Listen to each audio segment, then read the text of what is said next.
Hello students and welcome back to the another video Vedanta commerce. मैं Amit sir आप सभी का स्वागत करता हूं आपके अपने यूट्यूब चैनल वेदांता कॉमर्स के ऊपर। ये हमारा chapter number 7 of business study that is directing के ऊपर फर्स्ट पार्ट। इससे पहले हम लोगों ने planning, organising that is function of management, planning, organising, staffing, direct staffing के ऊपर वीडियोस कवर अप किए हैं और हमने देखा कि आखिर इनमें क्या कॉन्सेप्ट्स होते हैं और किन किन बातों को हम लोग को ध्यान में रखना पड़ता है। नेक्स्ट है हमारा डायरेक्टिंग और ये हमारा फर्स्ट वीडियो है, तो यहाँ से हम लोग स्टार्टिंग से पढ़ेंगे और एंड कॉन्सेप्ट तब देखेंगे ताकि आपको सब कुछ अच्छी बात सारी की सारी बातें आपको क्लियर हो जाए। तो बात करें डायरेक्टिंग की, तो डायरेक्टिंग मतलब क्या होता है? डायरेक्टिंग मतलब होता है कि आप प्लानिंग कर ली ऑर्गेनाइजेशन में, स्टाफ को सेलेक्ट ऑर्गेनाइज कर लिए, रिसोर्सेज को स्टाफ को सेलेक्ट कर लिए। अब बात सिर्फ स्टाफ को सेलेक्ट करने पे नहीं खत्म होती है। आपको पता है कि जब स्टाफ सेलेक्ट करते हैं तो वहाँ पर आप अपने स्टाफ को ट्रेनिंग देते हैं, डेवलपमेंट देते हैं। ट्रेनिंग जैसे ही कोई भी न्यू एम्प्लॉय अगर आपके ऑर्गेनाइजेशन से जुड़ रहा है तो आप उसको सबसे पहले ट्रेनिंग देंगे, ओरिएंटेशन देंगे। ओरिएंटेशन में मीन्स एग्जिस्टिंग एम्प्लॉय के साथ इंटरेक्शन कराना, रूल्स एंड रेगुलेशन के बारे में बताना। बट बात सिर्फ यहीं पे नहीं खत्म होता है। नेक्स्ट स्टेप आता है डायरेक्टिंग, यानी कि मैनेजर को डायरेक्टिंग प्रोसेस भी परफॉर्म करना पड़ता है। और डायरेक्टिंग प्रोसेस में मैनेजर क्या करेगा कि अपने एम्प्लॉय को डायरेक्ट करेगा कि आखिर किस तरीके से एक्टिविटीज को परफॉर्म करना है, आखिर किस तरीके से आपको काम करना है। और डायरेक्टिंग सिर्फ और सिर्फ डायरेक्ट करना नहीं होता। मतलब डायरेक्टिंग मतलब ये नहीं है कि सिर्फ आप अपने एम्प्लॉय को डायरेक्ट कर रहे हैं, इसमें मोटिवेशन भी आता है। डायरेक्टिंग मीन्स गाइड करना अपने स्टाफ को, अपने सुपीरियर अपने स्टाफ सबऑर्डिनेट को गाइड करता है, इन्फ्लुएंस करता है, इंस्पायर करता है कि आप अपने बेस्ट पोटेंशियल के साथ काम करिए ताकि ऑर्गेनाइजेशन के नीड को भी फुलफिल किया जा सके। और अगर ऑर्गेनाइजेशन का नीड फुलफिल होता है तो आपका भी नीड फुलफिल हो जाएगा। तो डायरेक्टिंग बहुत ही इंपॉर्टेंट रोल प्ले करता है और कहीं ना कहीं डायरेक्टिंग प्रोसेस से फायदा क्या है कि सुपीरियर अपने टास्क को इजीली अपने सबऑर्डिनेट के द्वारा परफॉर्म करा सकता है। और एक अच्छा लीडर वही होता है, एक अच्छा डायरेक्टिंग कौन करता है? जो लीडर है। तो एक अच्छा लीडर वही होता है जो अपने सबऑर्डिनेट के साथ रिलेशन बना के रखे और कहीं ना कहीं किसी भी तरीके का कॉम्प्लिकेशंस हो तो अपने सबऑर्डिनेट के साथ मिलकर उस प्रॉब्लम को वो सॉर्ट आउट करे। तो चलिए शुरू करते हैं और देखते हैं कि आखिर डायरेक्टिंग में आपको क्या पढ़ना है। इस वीडियो में हम लोग नेचर ऑफ डायरेक्टिंग के बारे में, nature of directing, characteristic that is importance of directing and element of directing के बारे में बात करेंगे। ठीक है, चलिए शुरू करते हैं।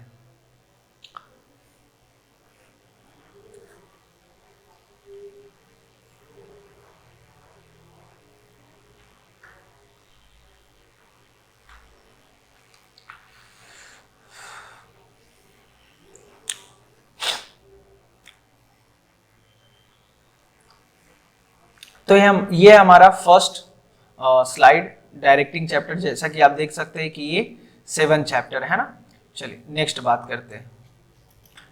तो सबसे पहले अगर डायरेक्टिंग का डेफिनेशन की बात करें तो आपको अभी तक हम एक डायरेक्टिंग के ऊपर छोटा सा ओवरव्यू दिए। डायरेक्टिंग क्या है? Directing function of management is concerned with instructing, guiding, inspiring and motivating the employee in the organization so that their effort result in achievement of organizational goal। यानी कि आप अपने एम्प्लॉय को कुछ इस तरीके से इन्फ्लुएंस करेंगे, गाइड करेंगे ताकि आपका जो एम्प्लॉय है वो बेस्ट पोटेंशियल मैनर में काम कर सके। जैसा कि आपको पता है कि ऑर्गेनाइजेशन में सिर्फ एक बार एंट्री मिल जाने से कुछ नहीं होता। वो बहुत अच्छा नॉलेज लिया हुआ एम्प्लॉय तभी उसका सिलेक्शन हुआ, उसके पास वो क्वालिफिकेशंस है, बट उसके सुपीरियर का रिस्पॉन्सिबिलिटी बनता है कि उसको इंस्ट्रक्ट करे, गाइड करे टुवर्ड्स ऑर्गेनाइजेशन के गोल को अचीव करने के लिए। जब जितना उसको इंस्ट्रक्शन मिलेगा, जितना उसको गाइडलाइन मिलेगा, उस तरीके से वो काम कर रहा है और वो अगर अपने आप को मोटिवेटेड रखा है तो कहीं ना कहीं ऑर्गेनाइजेशन के गोल को अचीव करने में आसानी होगी। तो हर सुपीरियर का रिस्पॉन्सिबिलिटी बनता है कि वो अपने सबऑर्डिनेट को डायरेक्ट करे और ये मेक श्योर करे कि जिस एक्सपेक्टेड मैनर में काम करने की बात हो रही थी, जो प्लानिंग है उस प्लानिंग के अकॉर्डिंग काम चल रहा है। अगर ऐसा नहीं है तो फिर कभी भी ऑर्गेनाइजेशन अपने गोल को अचीव नहीं कर पाएगा। तो नेक्स्ट अगर हम लोग बात करें तो feature and characteristic of directing, तो फीचर्स की बात करें तो सबसे पहला फीचर है directing initiates action. Directing initiates action क्या कहने का मतलब, डायरेक्टिंग का पहला फीचर क्या है कि भाई डायरेक्टिंग से ही काम स्टार्ट होता है। जैसा कि आपको अभी बताएं कि डायरेक्टिंग में क्या करता है, सुपीरियर अपने सबऑर्डिनेट को बताता है, इंस्ट्रक्ट करता है कि आपको कैसे काम करना है, क्या नहीं करना है और किस प्रोसेस मैनर में, किस एक्सपेक्टेड मैनर में काम करना। तो जैसे ही इंस्ट्रक्शन मिला वो बंदा अपना सबऑर्डिनेट काम करना चालू कर देगा। तो यहाँ पर आप देख पा रहे हैं कि ऑर्गेनाइजेशन में डायरेक्टिंग से ही काम स्टार्ट होता है। मतलब जब तक सबऑर्डिनेट को डायरेक्शन नहीं मिलेगा थ्रू इच सुपीरियर, तब तक वो काम नहीं स्टार्ट करता है। तो पहला फंक्शन है इनिशिएट एक्शन। दूसरा है continuous function. Directing is a continuous function कहने का मतलब कि भाई डायरेक्टिंग सिर्फ एक बार डायरेक्ट कर दिए तो बात वहीं पे खत्म नहीं होता, आपको साथ ही साथ अपने सबऑर्डिनेट को सुपरवाइज भी करना पड़ेगा, गाइड करते रहना पड़ेगा टाइम टू टाइम। मतलब कि एक बार आप, जैसे मैं आपका सुपीरियर हूं, एक बार हम आपको गाइड कर दिए तो बात यहीं पे खत्म नहीं होता। आपको रेगुलरली हमको वॉच करना पड़ेगा, देखना पड़ेगा कि जिस एक्सपेक्टेड मैनर में काम हो रहा था, बताया गया है, उस एक्सपेक्टेड मैनर में काम हो रहा है कि नहीं हो रहा है। पहला पॉइंट। और दूसरा पॉइंट ये है कि आपको पता है कि बिजनेस जो है रेगुलरली चेंज करते रहता है, काम करने का तरीका चेंज होता है और जैसे जैसे काम करने का तरीका चेंज होगा वैसे वैसे ऑर्गेनाइजेशन में इंस्ट्रक्शन भी देना पड़ेगा। काम करने का तरीका चेंज, मैनेजर फिर अपने सबऑर्डिनेट को फिर से गाइड करेगा, फिर तरीका चेंज हुआ, फिर गाइड करना पड़ेगा। यानी कि एक बार डायरेक्टिंग करने से काम बनता नहीं है, आपको लगातार कॉन्टिन्यूअसली अपने सबऑर्डिनेट को गाइड करना पड़ेगा, डायरेक्ट करना पड़ेगा। That is why it is considered as directing function. Directing take place at every level, ये भी सही बात है, क्योंकि देखिए आपको पता है कि ऑर्गेनाइजेशन में सुपीरियर एंड सबऑर्डिनेट का रिलेशनशिप हर जगह होता है और जहां पर भी सुपीरियर एंड सबऑर्डिनेट का रिलेशनशिप है वहां पर डायरेक्टिंग का होना बहुत जरूरी है। यानी कि टॉप लेवल में भी डायरेक्टिंग होता है, यानी कि टॉप लेवल में जो सुपीरियर है अपने सबऑर्डिनेट को गाइड करते हैं, मिडिल लेवल पे सुपीरियर अपने सबऑर्डिनेट को गाइड करते हैं एंड लोअर लेवल पे भी सुपीरियर अपने सबऑर्डिनेट को गाइड करते हैं। मगर फर्क बस इतना है, चूंकि टॉप लेवल के लोग हाईली क्वालिफाइड होते हैं तो उनको डायरेक्ट ज्यादा करने का जरूरत नहीं पड़ता, एक बार इंस्ट्रक्शन मिल गया ऑर्गेनाइजेशन की तरफ से काम चल रहा है। पर जो लोअर लेवल पे काम करते हैं, है ना, जो एग्जीक्यूटिव, जो वर्कर लेवल पे काम करते हैं, सुपरवाइजर लेवल पे काम करते हैं, उनको ज्यादा डायरेक्ट करना पड़ता है, उनको बार बार इंस्ट्रक्शंस देने पड़ते हैं, है ना। जैसे किसी भी फैक्ट्री का कोई सुपरवाइजर है तो वो सुपरवाइजर बार बार अपने अंडर के वर्कर को गाइड करेगा, उसको ज्यादा कॉन्सेंट्रेट करना पड़ेगा। यानी कि डायरेक्टिंग का काम हर लेवल पे होता है, मगर आप बात करें लोअर लेवल पे तो लोअर लेवल पे ये ज्यादा एक्टिव रहता है एंड टॉप लेवल पे होता तो है मगर थोड़ा कम भी है तो चलेगा। Directing flow from top to bottom. Top to bottom क्यों बोल रहे हैं, क्योंकि आपको पता है जब भी कोई भी इंस्ट्रक्शन, डायरेक्टिंग मतलब क्या, इंस्ट्रक्शन देना, गाइड करना, मोटिवेट करना। तो गाइड करना, मोटिवेट करना, इंस्ट्रक्शन देने का काम किसका होता है, सुपीरियर का होता है। और सुपीरियर किसको देता है, सुपीरियर हमेशा किसको देता है, सबऑर्डिनेट को देता है, सबऑर्डिनेट को देता है। तो आप देख रहे हैं कि सुपीरियर सबऑर्डिनेट को दे रहा है, यानी कि ये डाउनवर्ड फ्लो कर रहा है, टॉप टू बॉटम। टॉप से कहां कम्युनिकेशन हो रहा है, बॉटम में हो रहा है, तो इसलिए इसको कहा गया है top to bottom, flow from top to bottom. मतलब कि डायरेक्शन, मोटिवेशन जो है हमेशा सुपीरियर सबऑर्डिनेट को देता है, ना कि सबऑर्डिनेट सुपीरियर को देता है। दैट इज गुड, ठीक है। चलिए नेक्स्ट है आपका features. Directing is performance oriented. Performance oriented कहने का मतलब कि भाई डायरेक्टिंग से क्या होता है, डायरेक्टिंग करने से आपका परफॉर्मेंस में इंक्रीमेंट आता है। डायरेक्टिंग करने से क्या होता है कि आप जो परफॉर्मेंस करते हैं वो गोल अचीवमेंट में कंट्रीब्यूट करता है ना।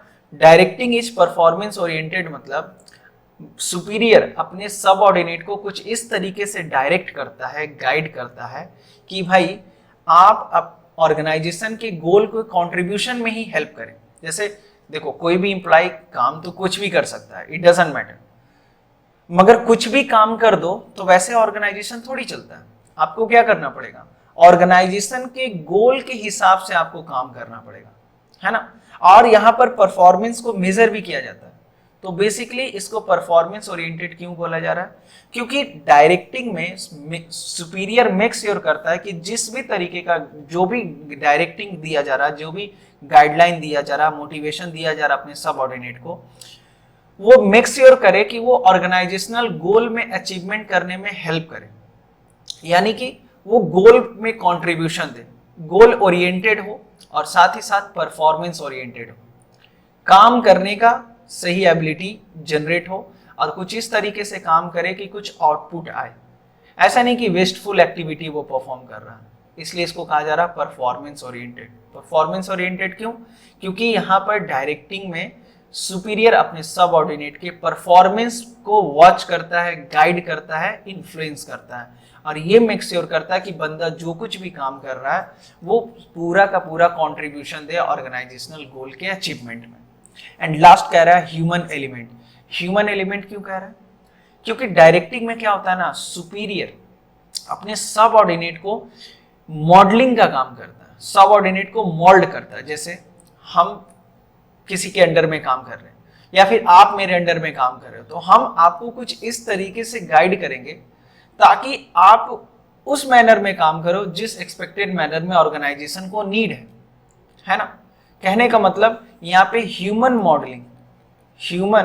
मॉडलिंग का काम होता है, दैट इज वाई इसको कहते हैं ह्यूमन एलिमेंट। यहाँ पर ऑर्गेनाइजेशन जो है क्या करता है, सुपीरियर जो है वो क्या करता है, अपने सबऑर्डिनेट को कुछ इस तरीके से गाइड करता है ताकि वो ऑर्गेनाइजेशन को जैसा नीड है वैसे में वो कन्वर्ट हो जाए और स्मूथली काम करे। ठीक है, तो ये हमारा डायरेक्टिंग एंड डायरेक्टिंग के फीचर्स। नेक्स्ट हम लोग बात करेंगे इंपॉर्टेंस के बारे में कि what are the importance of directing function. Importance की बात करें तो देखो, जब आप फीचर समझ लेते हो ना तो डायरेक्ट इंपॉर्टेंस आपके लिए थोड़ा आसान हो जाता है, क्योंकि फीचर से ही रिलेटेड होता है इंपॉर्टेंस। तो देखिए, सबसे पहला पॉइंट जो सबसे इजी है, टू इनिशिएट एक्शन। डायरेक्टिंग क्या करता है, आपको इनिशिएट एक्शन को, इनिशिएट यानी कि एक्शन को स्टार्ट करने में हेल्प करता है।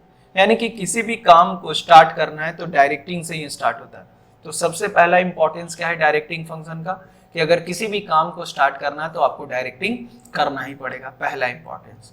दूसरा, integrate employ effort. Employ effort कहने का मतलब, आपको पता है कि ऑर्गेनाइजेशन में अलग अलग डिपार्टमेंट में काम होता है, अलग अलग लेवल के लोग काम करते हैं। तो कहीं ना कहीं होता क्या है कि अलग अलग डिपार्टमेंट, सारे डिपार्टमेंट जैसे production department, purchase department, sales department, अलग अलग डिपार्टमेंट है। अब सारे डिपार्टमेंट अलग अलग डायरेक्शन में काम करेंगे तो प्रॉब्लम है। तो डायरेक्टिंग में क्या होता है कि सारे डिपार्टमेंट के टास्क को इंटीग्रेट किया जाता है ताकि सारे डिपार्टमेंट एक दूसरे के साथ मिल के काम करें, और ये मेक श्योर करता है सुपीरियर कि सारे डिपार्टमेंट का जो रिदम है, जो काम करने का जो शैली है, कार्य शैली जो है वो एक डायरेक्शन में चलता रहे। ये एक फायदा है। तीसरा है आपका means of motivation. Means of motivation कहने का मतलब, डायरेक्टिंग प्रोसेस में क्या होता है, सुपीरियर अपने सबऑर्डिनेट को डायरेक्ट करता है, मोटिवेट करता है कि भाई यू कैन डू इट, आप ही इस काम को कर सकते हैं, अदरवाइज और कोई नहीं कर सकता।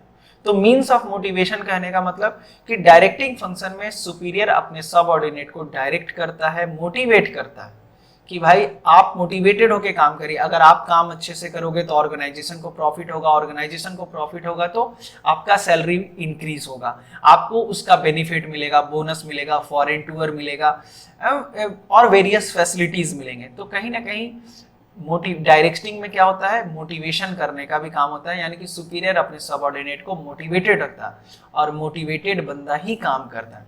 अगर बताओ तुम मोटिवेटेड नहीं हो पढ़ाई को लेकर तो आप कभी भी पढ़ना नहीं चाहोगे, है ना। तो हमेशा हर टीचर क्या करते हैं, अपने बच्चों को मोटिवेट करने का कोशिश करते हैं। नेक्स्ट क्या है आपका, balance in the organisation. Organisation में बैलेंस बना के रखता है। बैलेंस बना के रखता मतलब आपको पता है सुपीरियर, हर ऑर्गेनाइजेशन में सुपीरियर सबऑर्डिनेट होता है, प्लस लोग अलग अलग डिफरेंट ग्रुप से बिलोंग करते हैं, सबका काम करने का अलग तरीका होता है। तो डायरेक्टिंग फंक्शन क्या करता है, डायरेक्टिंग में सुपीरियर का ये रिस्पॉन्सिबिलिटी बनता है कि वो अपने सबऑर्डिनेट के साथ कोरिलेट करके चले। फिर अब हर लेवल पे हर बंदा कोई ना कोई किसी का बॉस है और कोई किसी का सबऑर्डिनेट है, कोई सुपीरियर है, अगर कोई सुपीरियर है तो वो किसी का सबऑर्डिनेट भी है। मान लीजिए हम आपके सुपीरियर हैं तो मेरा भी कोई सुपीरियर होगा, आप मेरे अंडर में काम कर रहे हो तो आपके अंडर में कोई और काम कर रहा होगा, आप मेरे अंडर में काम कर रहे हो, हम किसी और के अंडर में काम कर रहे हो, वो बंदा किसी और के अंडर में काम कर रहा है, तो कहीं ना कहीं एक रिलेशन बना हुआ। तो क्या होता है कि अलग अलग डिफरेंट लेवल्स पे हर सुपीरियर का ना एटीट्यूड थोड़ा डिफरेंट हो जाता है, मगर डायरेक्टिंग फंक्शन हेल्प करता है कि सारे सुपीरियर्स एक डायरेक्शन में चले और सारे सुपीरियर अपने सबऑर्डिनेट को सेम डायरेक्शन में गाइड करेंगे, तो ऑर्गेनाइजेशन में जो है वो एक बैलेंस बना रहता है। इसलिए इसको कह रहा है ये एक इंपॉर्टेंस है। एंड लास्ट क्या कह रहा है, टू फैसिलिटेट चेंजेस, किसी भी तरीके का चेंजेस को इंप्लीमेंट करना, किसी भी तरीके का चेंजेस। जैसे आपको पता है कि business are dynamic, business environment जो है रेगुलरली चेंज होते रहता है, काम करने का क्षमता तरीका चेंज होते रहता है।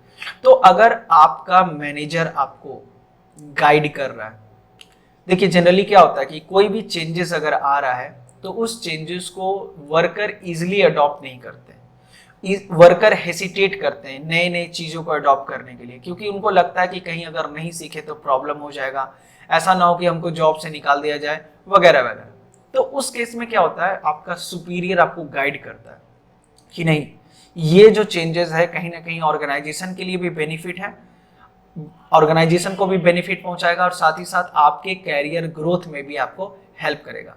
आपके कैरियर ग्रोथ में आपको ये सपोर्ट करेगा, आपको ऑर्गेनाइजेशन की तरफ से ट्रेनिंग मिलेगा, डेवलपमेंट मिलेगा। कहीं ना कहीं इस तरीके से क्या होता है, फिर वो मोटिवेट हो जाता है और देखता है कि इससे ऑर्गेनाइजेशन का भी ग्रोथ है और साथ ही साथ एम्प्लॉय का भी ग्रोथ है। तो किसी भी तरीके के चेंजेस को इंप्लीमेंट करने के लिए सबसे पहले सुपीरियर को मोटिवेट करना पड़ता है, अपने कंसेंट में लेना पड़ता है, उसके अंदर एक इंस्पिरेशन जगाना पड़ता है ताकि वो भी मोटिवेटेड होकर काम कर सके। तो डायरेक्टिंग फंक्शन में सुपीरियर क्या करता है, अपने सबऑर्डिनेट को गाइड करता है कि किसी भी तरीके का अगर चेंजेस आ रहा है तो उस चेंजेस को वो इजिली इंप्लीमेंट कर पाए, है ना। और किसी भी तरीके का फ्यूचर में प्रॉब्लम होता है तो सुपीरियर ही गाइड करता अपने सबऑर्डिनेट को। अगर कुछ चेंजेस हुआ, मान लीजिए वर्कर समझ गया, फिर फ्यूचर में कल को प्रैक्टिकली जब काम करने लगा तो थोड़ा बहुत प्रॉब्लम आया, तो उस केस में सुपीरियर ही अपने सबऑर्डिनेट को गाइड करता है। इसलिए कह रहा है ये it helps in using facilitate changes, किसी भी तरीके के चेंजेस को इंप्लीमेंट करने में हेल्प करता है। नेक्स्ट है आपका, नेक्स्ट जो टॉपिक है, अभी तक हम लोगों ने क्या पढ़ा, डायरेक्टिंग के बारे में, डायरेक्टिंग के फीचर्स के बारे में एंड डायरेक्टिंग के इंपॉर्टेंस के बारे में। अब हम लोग पढ़ेंगे एलिमेंट ऑफ डायरेक्टिंग। और यानी कि एलिमेंट ऑफ डायरेक्टिंग मतलब क्या होता है कि भाई ये काम अगर आप नहीं करोगे ना तो डायरेक्टिंग कभी कंप्लीट नहीं होगा। यानी कि आप एज अ मैनेजर जब आप डायरेक्टिंग फंक्शन परफॉर्म करोगे किसी भी कंपनी में, तो आपको सबसे पहले क्या करना पड़ेगा, supervise, motivation, communication and leadership, चारों एबिलिटी आप में होना चाहिए और चारों मिल के आपका क्या होता है, डायरेक्टिंग एक्टिविटी परफॉर्म करता है। यानी कि आप शॉर्ट में कह सकते हैं एलिमेंट ऑफ डायरेक्टिंग के बिना डायरेक्टिंग कंप्लीट नहीं होता। और इसको SMCL क्या बोल सकते हैं, SMCL मतलब ये शॉर्टकट है, supervision, motivation, communication and leadership. ठीक है, तो चलिए आज सिर्फ इस वीडियो में हम लोग सिर्फ और सिर्फ सुपरविजन की बात करेंगे। तो सुपरविजन मतलब क्या होता है, सुपर देखिए दो वर्ड से बना हुआ है, SUPERVISION, सुपरविजन। सुपर मतलब होता ऊपर, सुपर मतलब ऊपर, ऊपर से वॉच करना, विजन मतलब होता है देखना। तो सुपर मतलब होता है, सुपर मतलब होता है तो एक तो आप जानते हैं सुपर मतलब बहुत अच्छा, यहां पर सुपर का मतलब है ऊपर से, मतलब ओवरव्यू देखना। तो सुपरविजन मतलब क्या था, ऊपर से देखना। अब ऊपर से देखना मतलब ये नहीं है कि जो आपका बॉस है वो आपको छत पर से देखेगा, ऐसा थोड़ी होता है ना।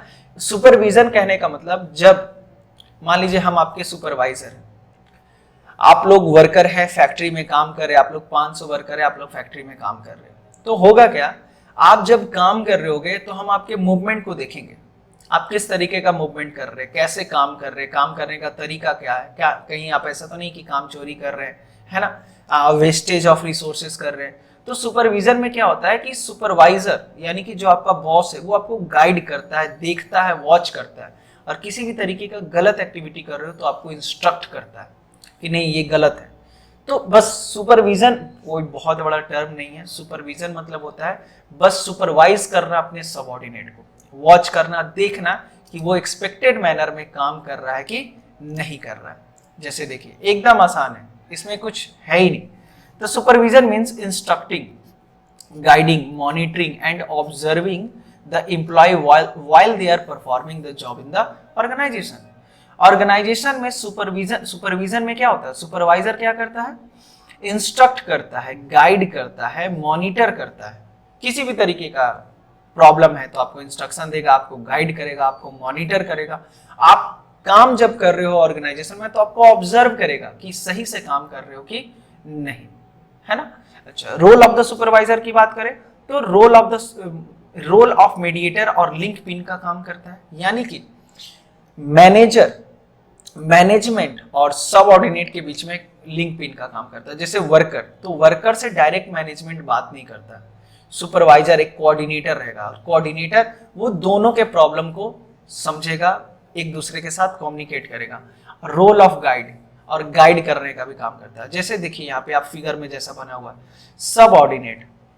सबऑर्डिनेट का काम होता है काम करना, है ना। तो सबऑर्डिनेट को कोई अगर प्रॉब्लम्स है, देखिए सजेशन या फिर कोई सजेशन है या फिर कंप्लेन है, तो वो डायरेक्ट किसको बोलेगा, सुपरवाइजर को बोलेगा। और सुपरवाइजर फिर किसको बोलेगा, सुपरवाइजर अगर वो खुद हैंडल कर सकता है तो खुद से हैंडल कर लेगा, और नहीं हैंडल कर सकता है तो कहाँ तक पहुंचाएगा बात को, मैनेजमेंट तक पहुंचाएगा कि हाँ भाई सबऑर्डिनेट वर्कर लोग को ये प्रॉब्लम है, उनके इक्विपमेंट्स काम नहीं कर रहे हैं या फिर उनके साथ ये प्रॉब्लम आ रहा है।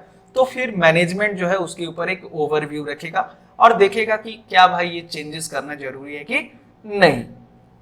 तो किसी भी तरीके का कंप्लेन या फिर सजेशन है तो सबऑर्डिनेट डायरेक्ट मैनेजमेंट को नहीं देता, वो जो उसका सुपीरियर है उसको देगा, और सुपरवाइजर क्या करेगा, सुपरवाइजर मैनेजमेंट तक ये बात पहुंचाता है। फिर मैनेजमेंट अगर मान लीजिए कोई प्लान्स एंड पॉलिसीज बनाया, यानी कि कोई रूल्स एंड रेगुलेशन चेंजेस किया या फिर नया पॉलिसी आया, तो वो डायरेक्ट क्या करता है, वो डायरेक्ट सुपरवाइजर को बताता है, और सुपरवाइजर फिर क्या करता है, सुपरवाइजर फिर सबऑर्डिनेट को बताता है। बात समझ में आ रहा है।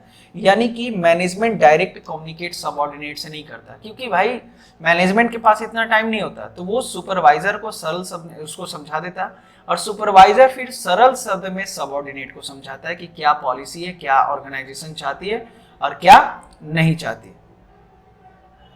बात समझे। तो इसी के साथ इस वीडियो में बस इतना ही, मिलते हैं नेक्स्ट वीडियो में, और नेक्स्ट वीडियो में हम लोग बात करेंगे फर्दर एलिमेंट्स ऑफ डायरेक्टिंग के बारे में, दैट इज मोटिवेशन, लीडरशिप के बारे में। तो आज के वीडियो में बस इतना ही, मिलते हैं नेक्स्ट वीडियो में। Thank you so much, bye bye, take care, जय हिंद, जय भारत।